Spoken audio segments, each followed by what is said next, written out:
Willie D Live. We've been able to have conversations that you could never have across the two-party system. Yeah. And, for the first time in my life, I've realized we're in this generation where, these things that have been politicized, like abortion, are being politicized for talking points and no other reason than for politics and for actually doing the work of figuring out how to best serve the community. Right. Well, you beat me to the punch because I was going to ask you, what is your stance on abortion? How do you feel? Yeah, part of the thing about talking about abortion is that we've had a lot of, these white male leaders talking about it and leading the discussion, or people who don't understand the journey of being a mother talking about abortion in the abstract. And so I've come into the arena as a mother to talk about my stance on abortion personally. And, my stance is carrying a child is the most wonderful, sacred gift. Bringing new life into this world is transformative. We were just at a maternal home here in Houston where 3 babies who would these moms oftentimes are pushed to choose abortion because they don't have the means immediately to support having a child in that moment. But these maternal homes give a choice.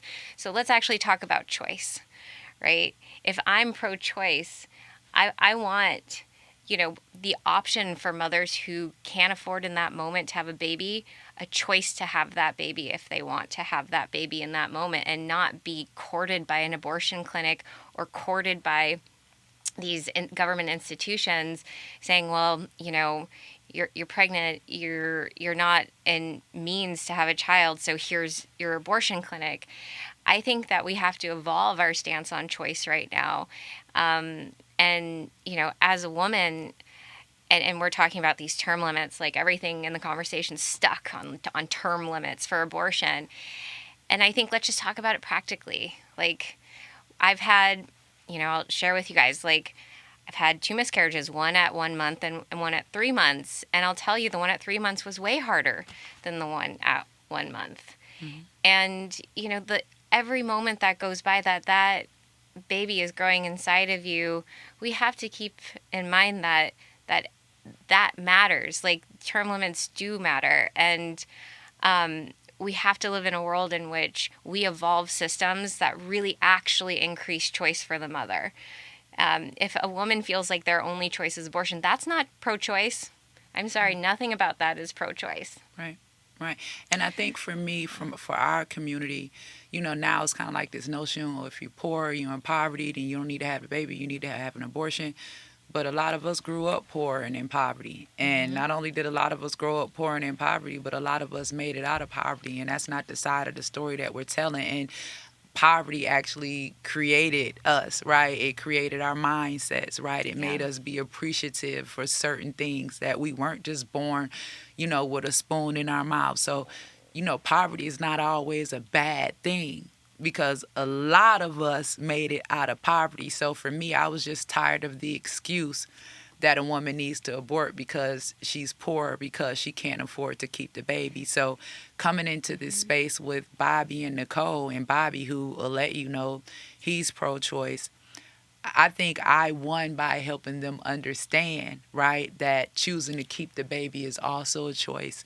And why is there so much funding going towards the termination of the baby, right? Because if the woman doesn't want the baby, she gets to go have an abortion and she's done. But if the father doesn't want the baby, he has to take care of the baby for 18 years. So my whole thing is, why are we giving so much money to a life that's not even going to be here, right? To one that's being terminated. That money should go to the woman that put her big girl panties on and said, you know what, this may be hard. I may be in it by myself, but I value the life of this kid and I'm going to try to do everything I can to raise this child. That's where the funding should go.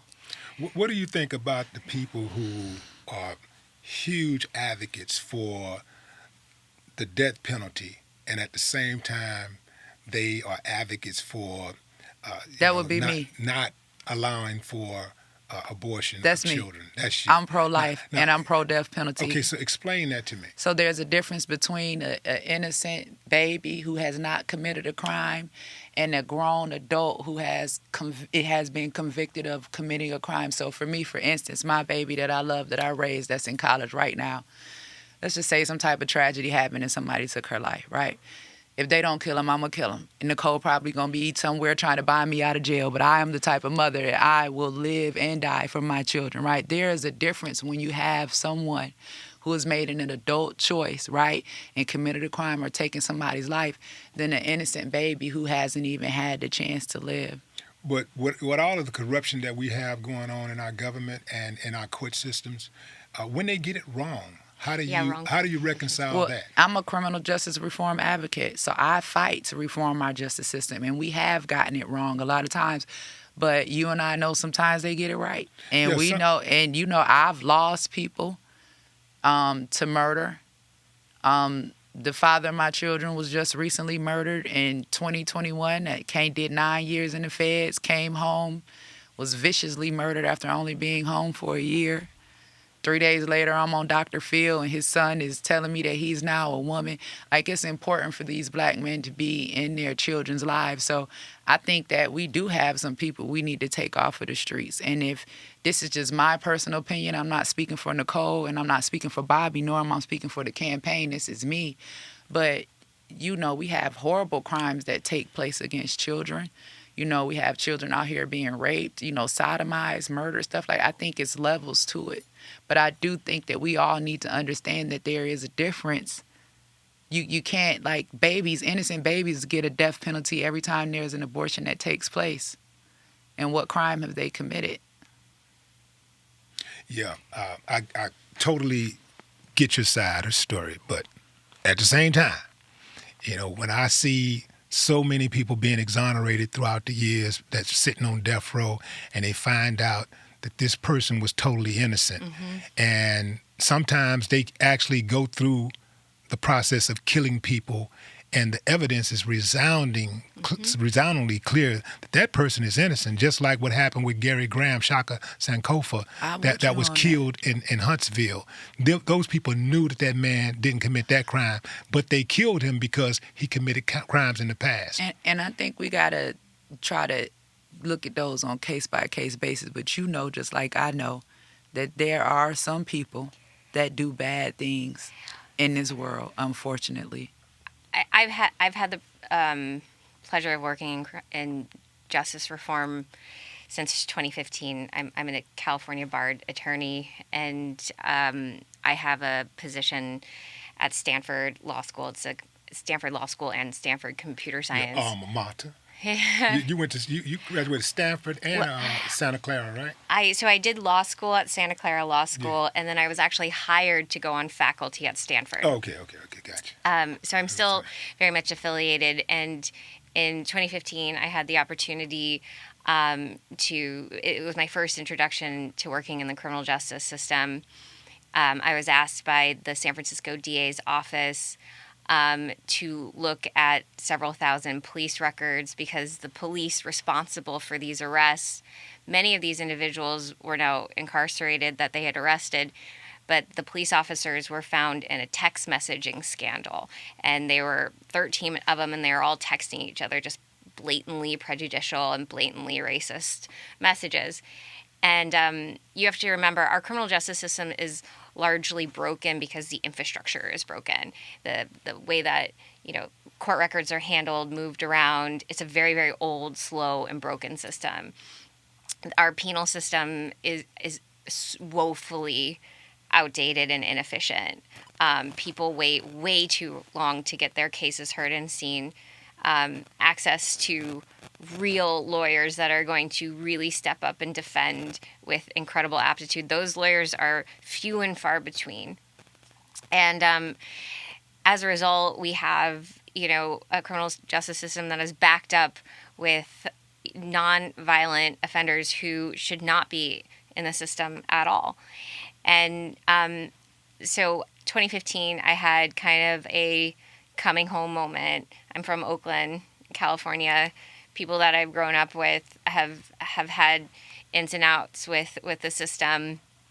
And I felt it was a duty to do pro bono work in the space. And so, as a technologist, we went through all these records to try to start identifying if we could detect bias in how police were out there operating. And as a result, it really snowballed. And if you have to remember, in 2015, no one was paying attention to our prison system and our criminal justice system. And BLM made it, national headline news.